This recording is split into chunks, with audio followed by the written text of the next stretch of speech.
반갑습니다. 네, 잠시 설명을 해주려고 하니까 이제 빨리 들어가야 되는 상황인 것 같은 느낌이네요.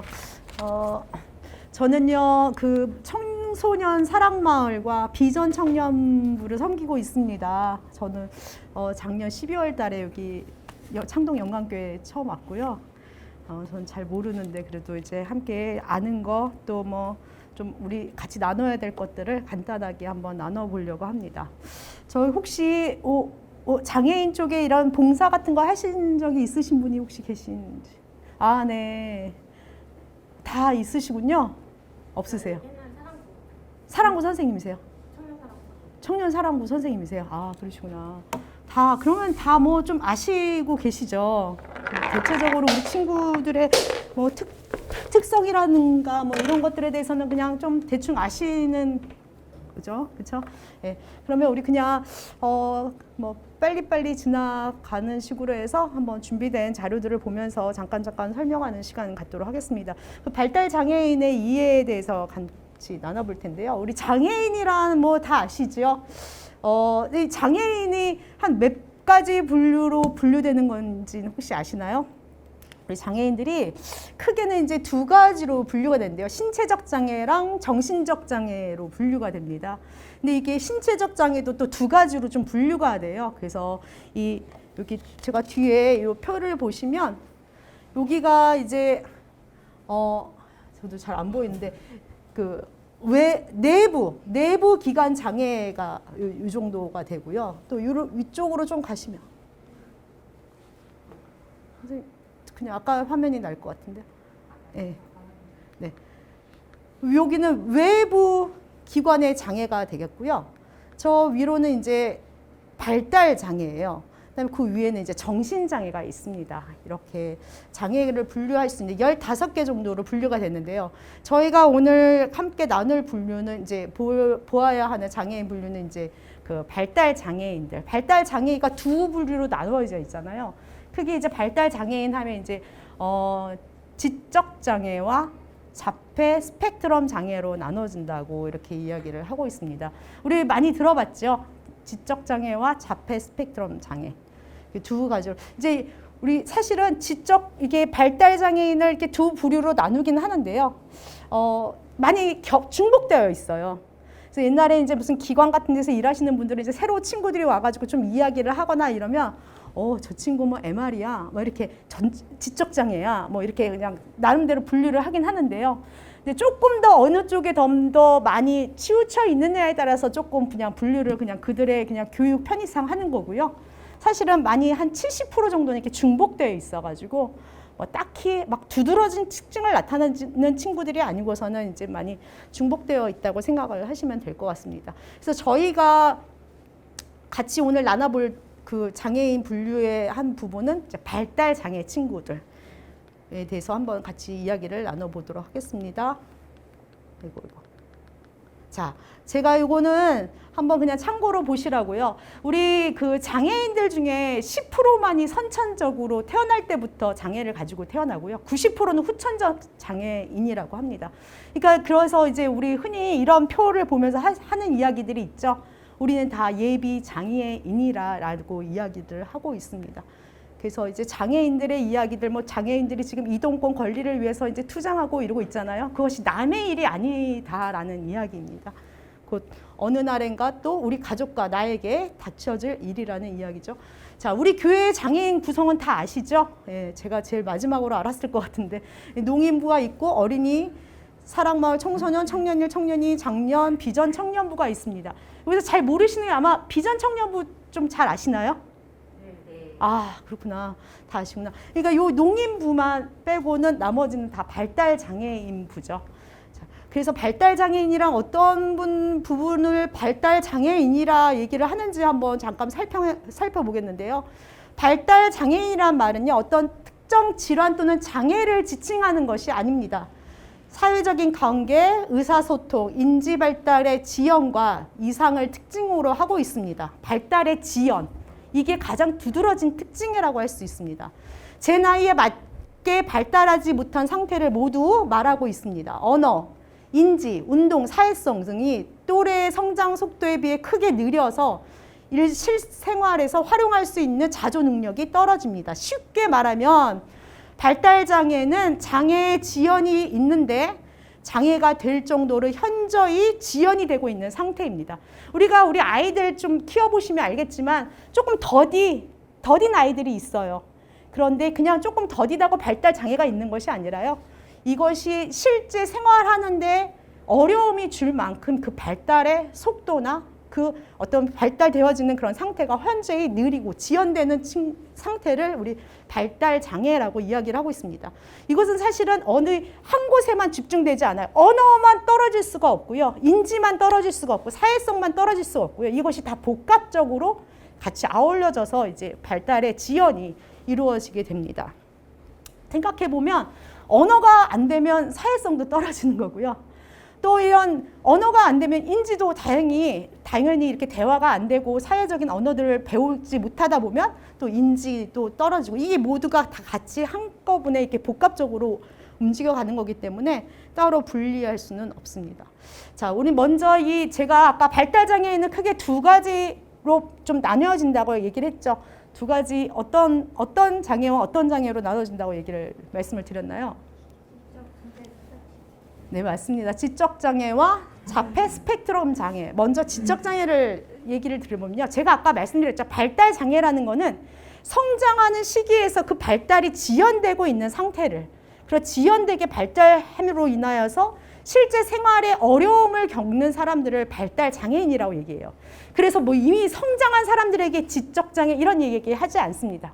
그런 분들에게 어떤 정신적인 문제가 있으면 그거는 정신질환에 정신적인 장애로 넘어가는 거죠. 정신적인 장애를 인정받기 위해서는 2년 이상의 정신과 치료를 지속적으로 받아야지만 정신질환으로 정신장애를 어떤 그런 그 등록을 받을 수 있습니다. 저희는 발달장애 친구들은 18세 이전에 발달 단계, 성장 단계에서 보여지는 장애입니다. 그래서 평균 이하의 지적 기능을 가지고 있는, 그러니까 지적장애의 기준은 IQ예요. 평균 이하의 지적 기능, 이렇게 얘기하면 평균이 도대체 얼마냐 궁금하시죠? 지금 저희 나라에서 요즘에 굉장히 열심으로 힘내서 뭔가 우리 그 장애 친구들을 도우려고 하는 파트가 뭐냐면 경계선 지능장애 친구들에 대해서 지원을 아끼지 않고 있어요. 왜냐하면 경계선 지능장애 친구들이 사실 범죄나 이런 데 노출될 위험이 되게 높거든요. 그래서 그런 걸 미연에 방지하기 위해서 경계선 지능장애 아동을 위해서 아동권리보장원이라는 곳에서 아주 지원을 아끼지 않고 하고 있는데, 거기에 경계선에 들어가는 그 지능이 몇이냐 하면 이제 뭐 검사 기관에 따라서 검사 이 지에 따라서 좀 다르긴 한데 보통 70에서 85 그 사이를 이제 경계선이라고 한다면 이제 지적장애는 70 이하가 되겠죠. 이렇게 지적장애는 일단 IQ, 지적인 기능 이걸 가지고 이제 평가를 먼저 하고 있고요. 그래서 70 이하가 되면 이제 지적장애라는 판단을 받을 수 있게 됩니다. 그리고 또 하나는 이제 적응 행동에 문제가 있을 때 이제 의사소통이나 자조기술이나 가정생활, 사회기초, 또 사회활동, 자발성, 건강, 안정, 학습 능력, 월가선열 이런 데 이제 두세 가지의 문제가 생길 때 이제 IQ가 70 이하이면서 이런 적응 행동 문제에 뭔가 이렇게 두세 가지 이상의 문제가 있을 때 이제 이런 진단을 받을 수 있습니다. 제가 여기 네모칸에 넣어놓은 건요. 얼마 전에 이제 저가 제일 관심 있게 보는 TV 프로그램이 뭐냐면 금쪽 같은 내 새끼를 제가 한 번도 빼지 않고 보고 있는데 거기에 한번 지적장애 아동이 나왔어요. 그 친구 어머니는 이 아이가 지적장애인지 몰랐어요. ADHD인지 알았는데 나중에 오은영 박사님이랑 뭐 이렇게 하다 보니까 지적장애임이 나왔죠. 근데 그 지적장애를 설명하면서 오은영 박사님이 한 이야기를 제가 그대로 한번 적어 놨습니다. 개념 이해가 어렵고 사회성은 좋은데 사회적 관계를 맺지 못한대요. 왜냐하면 이 지적장애 친구들이 사람을 좋아해요. 그런데 이제 어른들은 그 사람 그냥 좋아해서 달라붙는 거 잘 받아주지만 또래 친구들은 막 그렇게 부적절하게 막 다가가거나 이런 걸 되게 싫어하잖아요. 그러니까 또래 친구들에서는 관계를 형성하지 못하는 거예요. 그리고 주의 집중력이 낮고 예민하고 감정 기복이 있고 뭐 분노, 공격성, 이 감정 기복이 이제 분노와 공격성으로 나타난다고 수면 장애도 있고 이제 편식도 있다 이런 얘기를 하는데 사실은 모두 다 이런 건 아니에요. 그냥 대체적으로 굉장히 순한 우리 지적 장애 친구들이 훨씬 더 많죠.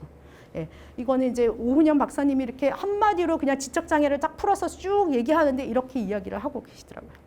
자, 그래서 이런 그 지적 장애를 가지고 있는 친구들의 그 특징이 뭐냐면 주의력과 기억력의 결함이 있기 때문에 그 주의력과 기억력의 결함으로 인해서 적절한 곳에 주의를 기울이지 못하고 엉뚱한 곳에 주의를 기울인다.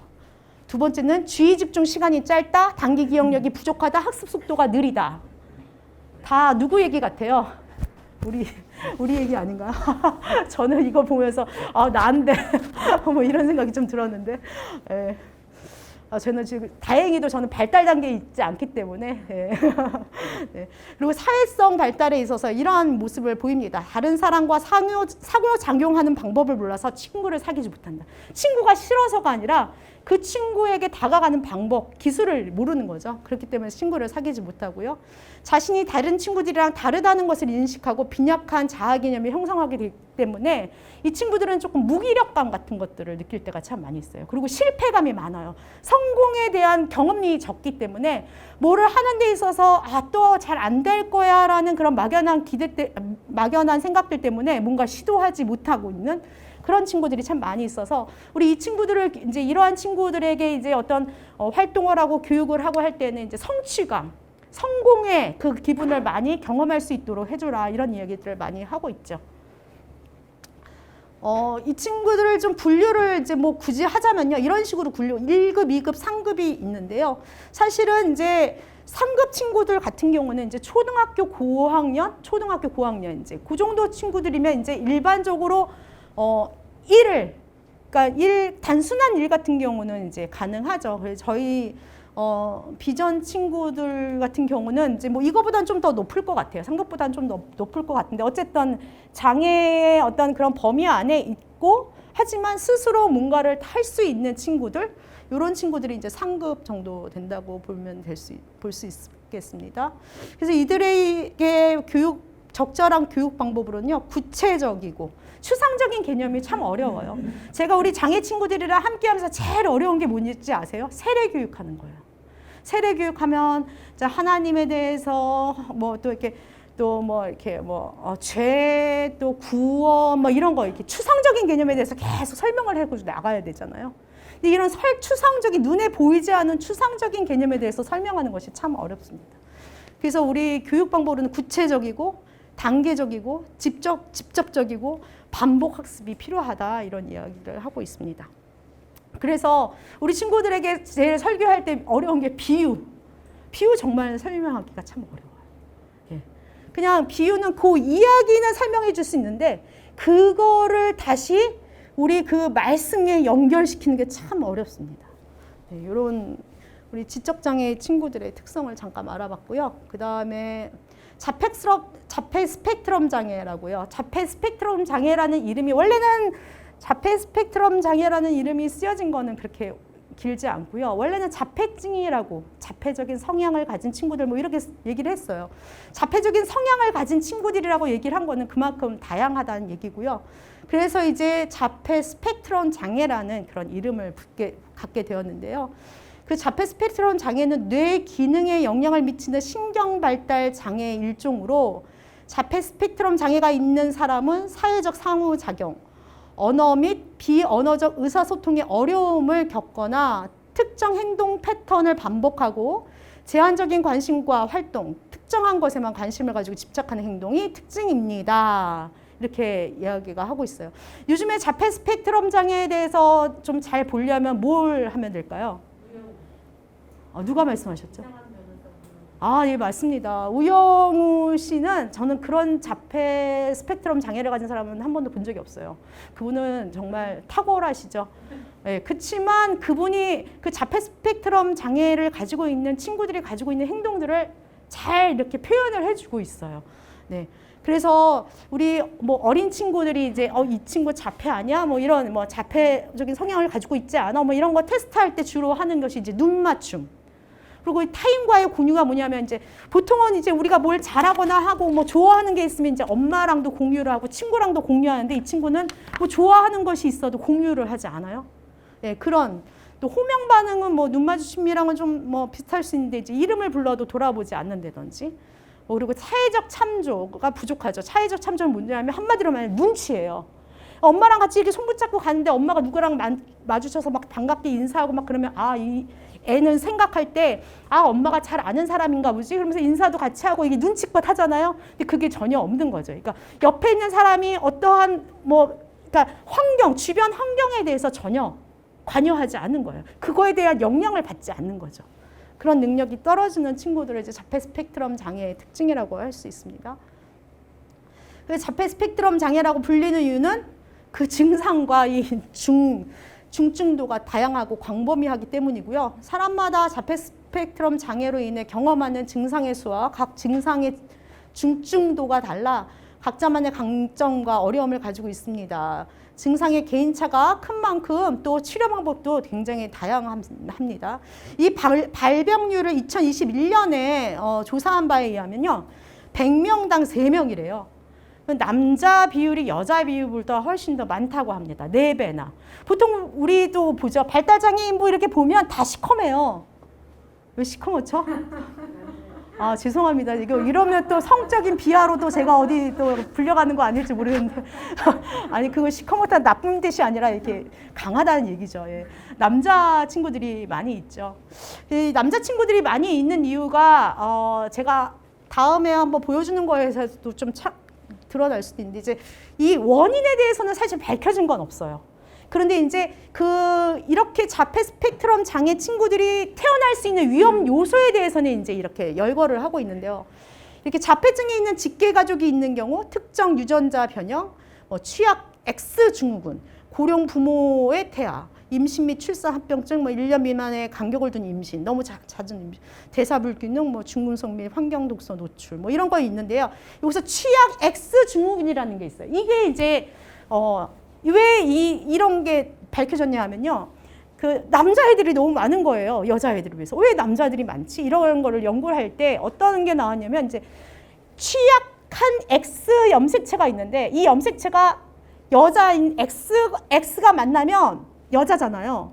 그러면 다른 X가 이 X의 부족한 거를 보충해줘요. 그래서 여자가 태어날 때는 결함이 없고, 그러니까 어떤 결핍이 없이 태어나게 되는데 X와 Y가 만나면 남자잖아요. 남자가 태어날 때는 이 X의 역할을 그 취약한 X가 그 역할을 못하는데 이거를 만회해줄 다른 X가 없기 때문에 이게 장애로 어떤 결핍으로 이렇게 드러난다는 거죠. 그래서 여자로 태어날 때보다 남자가 훨씬 더 이건 제가 추측이 아니고요. 이거는 이제 연구 결과입니다. 실제로 저는 이런 분을 보기도 했습니다. 그러니까 그분이 여자아이를 낳았으면 장애가 아니었는데 남자친구들을 낳아서 본인이 겸사한 결과를 얘기를 해주셨는데요. 그런 경우가 실제로 있었습니다. 우리 우영우 변호사가 요즘에 우리 자폐 스펙트럼 장애에 대해서 아주 잘 얘기를 하고 있습니다. 우리 우영우 변호사 안 보신 분 한번 손들어. 안 보신 분. 그렇군요. 저도 잘 안 봤는데요. 저는 그냥 이렇게 유튜브에 이렇게 조금 짧게 나와 있는 것만 조금씩 봤는데요. 한번 보세요. 재미도 있고요. 우리 장애 친구들 이해하는 데 많이 도움이 될 거라고 생각합니다. 자폐 스펙트럼 장애의 특징은 이제 첫 번째로는 이제 사회적인 상호작용에 죄송한데 못하네요. 상호작용에 이제 장애가 있습니다. 눈 마주치기가 안 되고요. 우리 항상 보면 시선이 다른 데를 막 이렇게 시선은 그 사람이 무엇을 하던 거랑 상관없이 시선대로 나름대로 따로 움직이고 있죠. 얼굴 표정, 제스처 사용이 적절하지 않거나 빈도가 적다. 사실은 이 우영우 전도사래요. 우영우 변호사는 이제 이런 자폐 스펙트럼 장애를 가진 친구들은요, 이게 좀 심한 친구들은 이렇게 표정도 연습을 해요. 인사할 때는 웃으면서 인사를 해야지. 그러면 입꼬리를 이렇게 울려서 이렇게, 그러니까 웃지는 않는데 입꼬리만 울리고 인사를 해요. 안녕하세요. 그러니까 약간 표정이 적절하죠. 눈은 하나도 안 웃는데 이제 입꼬리만 울려서 이렇게 연습을 하는 거예요. 이 우영우 변호사도 그런 연습을 하죠. 예, 그런 연습을 할 거예요. 그리고 이제 그쵸. 얼굴 표정, 제스처 이런 것들이 다 이제 적절하지 않는, 그리고 적절하지 않거나 빈도가 적고 또래 관계를 형성하지 못한다. 그래도 우영우 변호사는 보니까 그래도 친한 친구가 한 명 있더라고요. 누군가 정말 문을 열고 이 친구를 다 완전히 이해하고 난 다음에 뭐 이렇게 받아주면 모르겠지만 똑같이 친구의 관계에서는 이런 친구를 참 받아들이기는 좀 쉽지 않죠. 왜냐하면 이 친구는 이런 자폐 스펙트럼을 가지고 있는 친구는 사실은 사람들에게 관심이 없어요. 어떤 사물이나 자기가 어떤 관심 가는 어떤 특정 사물, 그거는 주로 사람이 있지 않고 무슨 자동차나 아니면 전철 이런 노선표나 뭐 이런 데 관심이 있지, 어떤 사람의 어떤 관계 이런 데 관심이 없기 때문에, 그리고 자발적으로 다른 사람들과 사귐이나 즐거움이나 관심 함께 나누고 싶어 하지 않는다. 아까 전에 제가 말씀하셨죠. 타인과의 공유를 하지 않는다고. 정서적 상호작용이 부족하고 구어 발달 지연, 대화 어려움. 구어 발달이 지연돼요. 그러니까 이 지적장애 친구들은 이 인지가 낮기 때문에 인지의 결핍으로 인해서 언어가 늦게 되거든요. 근데 이 자폐 스펙트럼 장애 친구들의 언어 지연은요, 이 인지가 부족해서 결핍으로 오는 것이 아니라 말하는 거에 필요성을 느끼지 못하는 거예요. 내가 굳이 이거를 말을 하지 않아도 뭐 그냥 상호작용이 자기는 필요가 없기 때문에 굳이 말을 하지 않아도 뭐 말의 필요성을 못 느끼는 거죠. 그렇게 해서 그러니까 옆에서 계속 이 자폐 스펙트럼 장애를 가지고 있는 친구들은 이게 말을 못하는 게 아니라 말을 하지 않는 거예요. 필요성을 못 찾아서. 그래서 이 말을 끌어내려고 엄청 노력해요. 그래서 이게 어린아이들 자폐 스펙트럼 장애를 가지고 있는 친구들을 말을 하기 위해서는 팩스라는 걸 사용해요. 팩스는 그림 언어거든요. 그림으로 인해서 말을 만드는 거예요. 그래서 만약에 선생님 고래밥 주세요를 이렇게 선생님 사진 붙이고 고래밥 사진 붙이고 주세요 이렇게 손 하는 거 붙여가지고 이 아이가 이거 선생님 고래밥 주세요 이렇게 붙이면 고래밥을 하나 주는 거예요. 줄 때 항상 입모양 보고 따라하게요. 선생님 고래밥 주세요. 이거를 계속 반복해요. 그것도 이 친구가 고래밥을 좋아해야지 이게 가능한 거예요. 이 고래밥을 하나 먹기 위해서 이 팩스 언어를 붙이고 그다음에 선생님 입모양을 따라서 계속 반복하는 거죠. 이게 1년, 2년 하다 보면 어느 날 한 번 고래밥이 나오고 어느 날 하루는 엄마가 나오는 거예요. 그러면 그거를 강화시켜서 그거를 하면 자기가 뭔가를 또 더 좋은 것들을 받는다라는 것을 강화를 시켜가지고 이 언어의 필요성에 대해서 가르쳐 주는 거죠. 그래서 언어를 하는 친구들이 좀 많이 있습니다. 그래서 이 구어 발달 지연이 인지가 떨어져서 인지가 부족해서가 아니라 뭐 그런 친구도 있겠죠. 뭐 자폐성 발달 장애를 가지고 있는 친구들이 다 인지가 좋은 건 아니에요. 제가 아까 말씀드린 것처럼 이게 지적장애랑 다 중복되어 있기 때문에 인지가 굉장히 낮은 자폐 스펙트럼 장애를 가지고 있는 친구들도 있어요. 그런 친구들이야 뭐 인지의 결핍으로 인해서 언어가 안 되는 친구도 있지만 인지가 되게 좋음에도 불구하고 이게 언어가 안 되는 친구들은 언어의 필요성을 느끼지 못하기 때문입니다. 그래서 이런 친구들은 당연히 대화가 어렵죠. 예. 그래서 대화를 지속하기, 그러니까 한 번 물으면 그게 끝이고 그 다음에 계속적인 그 아이가 나에 대해서도 관심이 있고 내가 말한 거에 대해서도 관심이 있어야지 대화가 이어지잖아요. 근데 그렇지 않기 때문에 대화에 어려움이 있죠. 그리고 제한된 제가 아까 이게 자폐 스펙트럼 장애의 큰 특징 하나는 사회적 상호작용의 장애가 있고요. 또 하나의 큰 특징은 제한된 관심사입니다. 그리고 상동 행동이 있습니다. 제한된 관심사라는 건 제가 아까 말씀드린 것처럼 우리 이 우영우 변호사는 어디에 관심이 있죠? 맞아요. 향유 고래라고 하더라고요. 고래 중에서도 향유 고래에 대해서 관심이 있는데요. 근데 그 고래에 대해서도 관심이 있는데 그 고래 뭐 어떤 다른 게 아니라 그 고래가 뭐 사는 환경, 수치 뭐 이런 거에 대해서 관심이 있는 거예요. 그냥 지식적인 것들. 그 관심사에 몰두해 있고 그 몰두하는 정도가 좀 비정상적이라는 것이죠. 우영우 변호사 보면 되게 비정상적이죠. 그렇죠? 그리고 우리 친구들 중에 전철 타고 어디 이동하는 친구들은 이렇게 전철 노선표에 되게 많이 집착하는 친구들이 있어요. 그러면 그 친구들은 계속 전철 노선표를 뭐 계속 쓰기도 하고 계속 반복해서 말을 하기도 하고 계속 물어보죠. 엄마랑 이제 같이 있다가 너무 지루해. 그러면 역삼역 다음은 무슨 역이지? 이렇게 계속 똑같은 말을 계속 반복하는 거죠. 그 다음 무슨 역이지? 이런 것이 이제 그 친구들에게 이제 놀이가 되는 거죠. 외관상 독특하다라고 할 수 있고요. 근데 사실은 외관상 독특하다라는 거는 이제 우영우 변호사 보면 이렇게 걸어가면 사실은 많은 사람들과 함께 걸어가고 있는데도 이렇게 딱 띄잖아요. 저는 우리 교회 처음 왔을 때 비전 청년부들이 청년부에 다 들어가서 예배를 드리고 있었어요. 근데 저는 딱 뒤에서 이렇게 봐도 우리 친구들이 어떤 친구들인가가 보이죠. 특히 이제 지적장애, 그러니까 발달 이런 자폐 스펙트럼 장애를 가지고 있지 않는 그런 지적장애를 가지고 있는 친구들은 조금 덜한데 이쪽에 이제 조금 성향이 강한 친구들은 이렇게 뒤의 모습만 봐도 이 친구들이 조금 힘들어. 다른 친구들이랑 조금 자연스럽지 못하는 그런 모습들을 볼 수 있습니다. 그리고 비기능적인 일이나 관습에 변화 없이 집착한다. 계속 자기가 관심 갖는 그 일에 대해서는 좀 이게 필요하거나 필요 없거나 이런 거에 상관없이 그냥 그 일에 자기가 집중하는 거죠. 상동적이고 반복적인 운동. 우영우 변호사도 상동적인 행동이 있나요? 손가락을 계속 이러고 있나요? 네.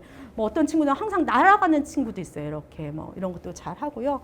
또 이런 상동 행동들이 있고 또 이제 우리 친구들은 감각 추구를 하는 친구들 있어요. 이렇게 시각 자극 같은 걸 많이 해요. 이렇게 이렇게 빛들을 보잖아요. 그러면 눈으로 왜냐하면 왜 그런 자극들을 하냐 하면요. 이 친구들은 그냥 너무 다른 데 이제 관심이 없다 보니까 너무 지루한 거예요. 그러면 이제 자기가 관심 있는 이렇게 빛 자극 같은 것도 하고 이런 모퉁이를 이렇게 시각 자극이라고 하거든요. 그런 것들도 많이 하고 있습니다. 그리고 이제 어떤 물건의 어떤 부분에서 지속적으로 이제 집착을 하는 그런 모습들이 있습니다. 이런 것들이 이제 우리 자폐 스펙트럼 장애를 가지고 있는 친구들의 특징이고요. 이걸 좀 더 자세히 보려고 한다면 이제 우영우 변호사를 보면 아주 재미있게 우리 자폐 스펙트럼 장애에 대해서 좀 같이 나눠볼 수 있을 것 같습니다. 그래서 이 자폐 스펙트럼 장애를 가지고 있는 친구들의 교육 목표는 뭐냐면요. 사회적, 언어적 발달을 촉진시키고 사회성을 키우는 거예요. 한마디로 말하면. 그리고 이제 부적응 행동, 이제 과잉 행동, 이제 상동 행동, 똑같이 뭔가를 계속 자해 행동, 공격성 등을 최소화하여서 독립적인 생활을 가능하게 함으로써 삶의 질을 높이는 것이 이제 그 교육의 목표라고 할 수 있습니다. 그래서 이제 가능한 이제 조기 교육을 통해서 이제 우리 친구들이 어렸을 때부터 이제 한 오은영 박사가 이제 가끔 금쪽 같은 내 새끼에서 이제 이런 얘기를 하는 경우들이 많이 있어요. 이 아이는요, 이것까지 가르쳐야 되는 아이입니다. 이렇게 얘기해요. 이런 감정 표현하는 것까지도요, 다 가르쳐야 하는 아이입니다. 이렇게 얘기를 하는 경우가 종종 있는데요. 이 자폐 스펙트럼 장애 친구들이 이런 친구예요. 사회적 참조가 전혀 되고 있지 않기 때문에요. 다 이 친구랑 관계하는 거에 대해서, 선생님들이랑 관계하는 거에 대해서 이 모든 사회적 상호작용에 대해서 일일이 다 가르쳐줘야 되는 그런 친구들입니다. 이런 자폐 스펙트럼 장애를 가지고 있는 친구는 이래요. 이제 만약에 제가 아는 그 한 교회의 어떤 친구는 극장을 되게 좋아했어요. 그래서 그 앞에 그냥 동네 극장, 옛날에는 동네 극장들이 좀 있었잖아요. 동네 극장에 항상 들려가지고 막 이렇게 전단지 가지고 오고 항상 말을 해요. 몇 시에는 무슨 영화를 하고 무슨 영화를 하고. 그래서 제가 한으로는 이 친구랑 이제 그 친구가 너무 그것에 관심이 많으니까 제가 한번 얘기를 했어요. 그때 제가 전도사였는데 전도사님이랑 같이 영화를 갈까? 했더니 얘가 가고 싶지 않아요. 이렇게 이게 이런 것들이 그냥 배운 대로 하는 거예요. 그러니까 대사를 외우듯이. 근데 사실 적절하지 않은 표현인데 거절하는 대화긴 해요. 그렇지만 그 상황에서 적절하지.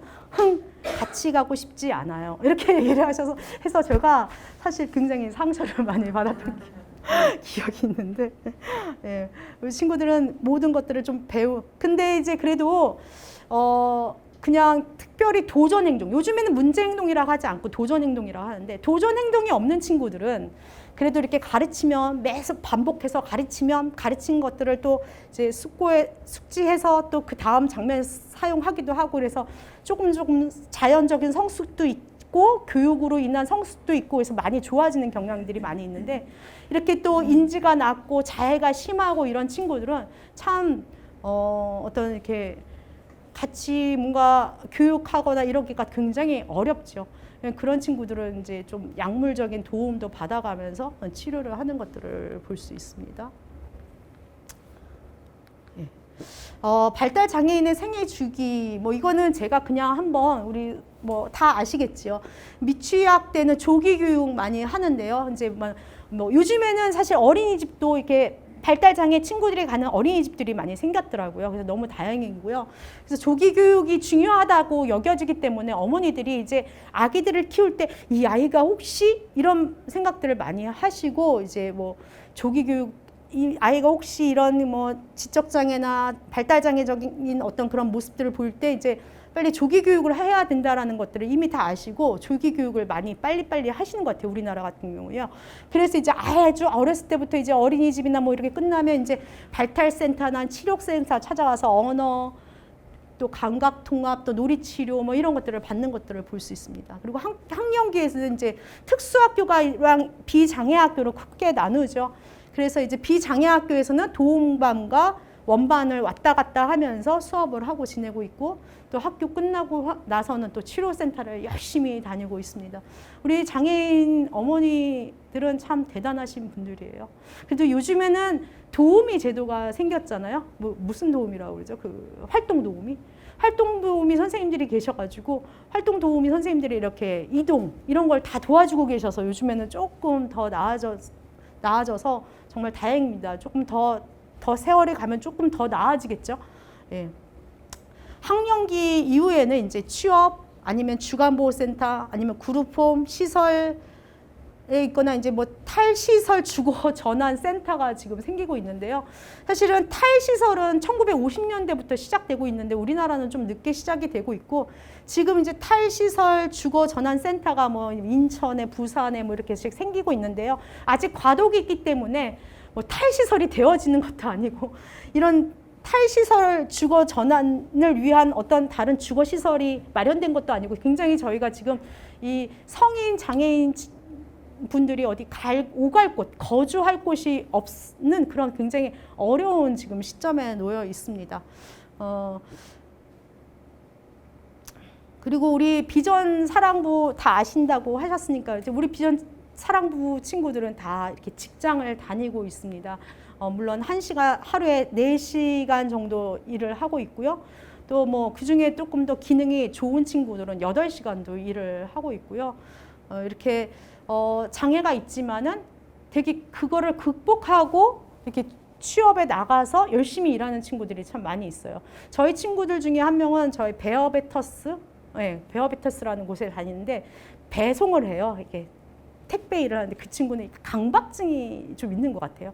그래서 이제 막 이렇게 예배 드릴 때도 막 이렇게 자기 스스로 막 심호흡을 하는 것 같아요. 이 긴장감을 완화시키기 위해서.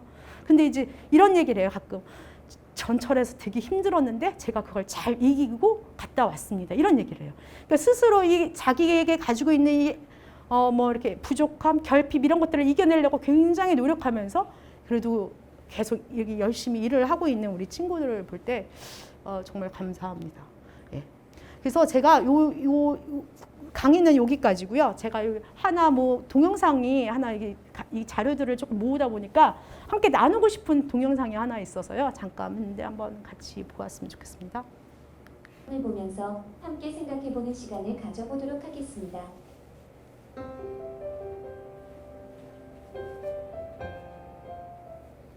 어떤 할아버지가 길을 걷다가 횡단보도 앞에서 몸이 불편해 보이는 여학생을 보게 되었습니다. 그 여학생은 다리가 불편해 보였는데 한눈에 봐도 무거워 보이는 가방까지 들고 있어 혼자서 횡단보도를 건너는 것이 쉽지 않을 것 같다는 생각이 들었습니다. 그런데 그 여학생 뒤에 개구쟁이처럼 생긴 남자아이 2명이서 무언가 쏙닥쏙닥 이야기를 주고받는 모습이 보였고 할아버지는 아마도 저 아이들이 저 여학생에게 장난을 걸 모양이다라고 생각하게 되었습니다. 그래서 아이들이 여자애에게 장난을 걸면 토득에 야단을 칠 요량으로 신호가 바뀌기를 기다렸습니다. 드디어 신호등에 불이 들어오자 할아버지는 남자아이들의 뒤에서 천천히 아이들을 따라 걸었습니다. 할아버지의 예상대로 장애를 가진 여자아이는 절뚝거리며 천천히 횡단보도를 걸어가기 시작했고 무거운 가방 때문에 몸을 가누는 것이 더욱 힘겨워 보였습니다.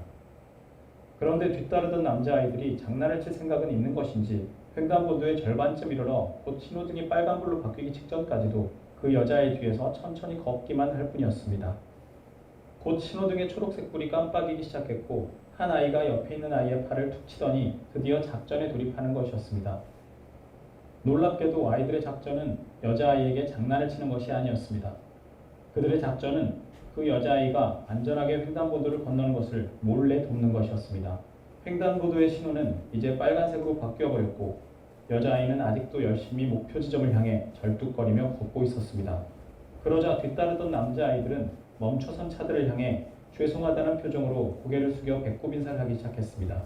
양손을 뻗어 조금만 기다려달라는 행동을 취하며 힘겹게 걷는 여자아이의 뒷모습을 지켜보기도 하였습니다. 이 아름다운 모습을 운전자들도 모두 보고 있었고 경적을 울리며 빨리 가라고 재촉하는 사람 하나 없이 놀랍도록 조용한 모습이었습니다.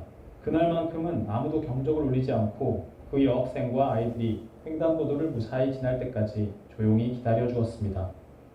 할아버지는 크게 감동하여 횡단보도를 모두 건넌 뒤 두 아이를 불러 세워놓고 이것저것 물어보았습니다. 몸이 불편한 여학생을 돕자는 생각을 어떻게 하게 되었는지, 그리고 가방을 들어주거나 부축을 해주면 시간 내에 횡단보도를 건널 수 있었을 텐데 왜 그렇게 하지 않았는지 등을 말입니다. 그런데 그 아이들의 대답이 놀라웠습니다. 몸이 불편한 아이라고 해서 무작정 가방을 들어주거나 부축을 해주는 것은 그 아이가 횡단보도를 건너는 사소한 일조차 누군가의 도움을 받아야 해낼 수 있다는 생각에 스스로가 슬퍼할 것 같아서였다고 합니다. 그리고 장애인들이 가장 불편해하는 것 중 하나가 주변 사람들의 시선이라고 배웠다는 것입니다. 즉 도움을 요청하지도 않았는데 도와주겠다고 나서는 것이 어떤 사람에게는 불편할 수도 있다는 것입니다. 여러분이 절뚝거리며 길을 걷는데 마주치는 사람마다 여러분을 쳐다본다고 생각해 봅시다. 얼마나 부담스러울까요? 게다가 낯을 많이 가려서 누군가가 자기에게 말을 거는 것 자체가 부담스러운 사람이라면 비록 좋은 의도로 도와주겠다는 말을 하는 것이지만 그 사람에게는 불편한 상황이 될 수도 있다는 것입니다. 그 아이들은 그 여학생의 마음을 그렇게까지 헤아렸던 것이죠. 물론 도움을 받고 싶지만 말을 못하고 있었을 수도 있겠죠. 하지만 이 아이들은 아무도 모르게 그 여학생을 돕는 방법을 선택한 것입니다. 할아버지는 두 아이들을 칭찬해주며 우리나라의 미래가 아주 밝다는 생각을 하게 되었습니다. 네, 이거는 이제 우리 다음 시간에 우리 그 박지훈 전도사님이 이제 우리 친구들과 함께 할 때 어떻게 우리 친구들을 도와줄 것인가에 대해서 이야기를 나눌 텐데요. 그 나눔의 바탕이 되는 이야기가 아닌가 생각이 듭니다. 그 내가 어떤 저 사람에 대해서 내가 내 입장에서 돕는 것이 아니라 그 사람이 받을 만한 도움을 줘야 된다라는 생각이 듭니다. 예, 그래서 그 도움을 받는 사람의 입장을 충분히 생각해보고 아까 여기서 되게 중요한 이야기 나왔죠. 그 친구가 내가 이것도 못하는 사람이라는 생각을 하지 않게 하기 위해서 이런 얘기가 나왔잖아요. 성공의 실패의 경험감을 또 주지 않기 위해서 이 친구들이 뒤에서 기다리는 모습이 있잖아요. 우리 선생님들도 우리 친구들이 뭘 할 때 빨리빨리 뭔가 하면 좋죠. 뭐 활동도 빨리빨리 하고 정리도 빨리빨리 하면 좋지만 그걸 떠나서 우리 친구들이 하나하나 하는 걸 좀 지켜보아 줄 수 있는 그런 좀 그래서 우리 친구들이 성취감을 느낄 수 있는 그런 저희가 도움을 주면 좋겠다 이런 생각이 들었고요. 또 하나의 그 우리 친구들과 함께하는 자세에 제가 큰 도움을 받고 있는 책 한 권을 소개시켜드리면 아담이라는 책입니다. 이건 헨리 나우엔이라고 많이 들어보셨죠? 헨리 나우엔이 쓴 아담이라는 책인데요. 이분이 라리시 공동체라는 곳에서 장애인 공동체, 장애인 생활 공동체에서 이제 함께 생각하며 생활을 하면서 아담이라는 친구와 함께 하면서 이제 경험한 것들을 기록하고 있거든요. 여기서 아주 제가 한번 좀 그렇구나라고 한번 했던 장면이 하나 나오는데 이들이 이제 같이 저녁을 먹으려고 앉아 있는데 어떤 한 외부인이 방문을 한 거예요. 방문을 해서 보니까 이 아담이라는 사람이 말도 못하고 휠체어 안에서 이제 침을 흘리면서 이제 자기 스스로 음식도 못 먹고 있는 거죠. 그러니까 이 여자분은 너무 이게 안타까운 거예요. 막 그 북률의 마음이 막 들어서 사람들을 보고 이제 우리 같이 둘러서서 이 사람을 위해서 기도하자고 이런 얘기를 해요. 그때 이제 거기에 있었던 한 공동체 사람이 그냥 앉아서 식사를 하세요. 여기 우리 아담은 우리 그 자매님이 앉아서 그냥 우리 같이 즐겁게 식사하는 것만으로도 충분히 즐거워할 겁니다. 이렇게 얘기를 하는 거예요. 그러니까 우리가 뭔가 이 사람은 결핍됐고 내가 이걸 도와줘야 할 사람 이렇게 접근하는 것이 아니라 헨리 나운이 그 책을 통해서 어떤 얘기를 했냐면 아담은 나의 영적인 스승이고 친구이다 이런 얘기를 하거든요. 그러니까 아담의 손과 발이 부족하니 힘드니까 내가 그 손과 발이 되어줄 수 있는데 아담은 내가 하나님을 그동안 보았지 못했던 다른 하나님을 볼 수 있는 시각을 열어준 영적인 아버지라고 이렇게 고백하는 걸 볼 수 있습니다. 저희가 사실은 이렇게 그냥 이웃으로 다가가는 거예요. 내가 저 사람에게 뭔가 불쌍하니까 내가 도움을 줘야 되니까 이게 아니라 나의 이웃이고 나의 한 지체로 하나님이 세워주셨으니까 유기체적인 관계를 세워주잖아요. 내가 부족한 그 친구가 부족한 건 내가 나눠주고 또 내게 부족한 것들을 그 친구가 채워줄 것을 기대하는 마음으로 이렇게 함께하는 우리가 되어야 될 거라는 생각이 듭니다. 혹시 기회가 되시면 저 책도 한번 보시면 좋겠습니다. 저는 여기까지 하겠습니다. 감사합니다.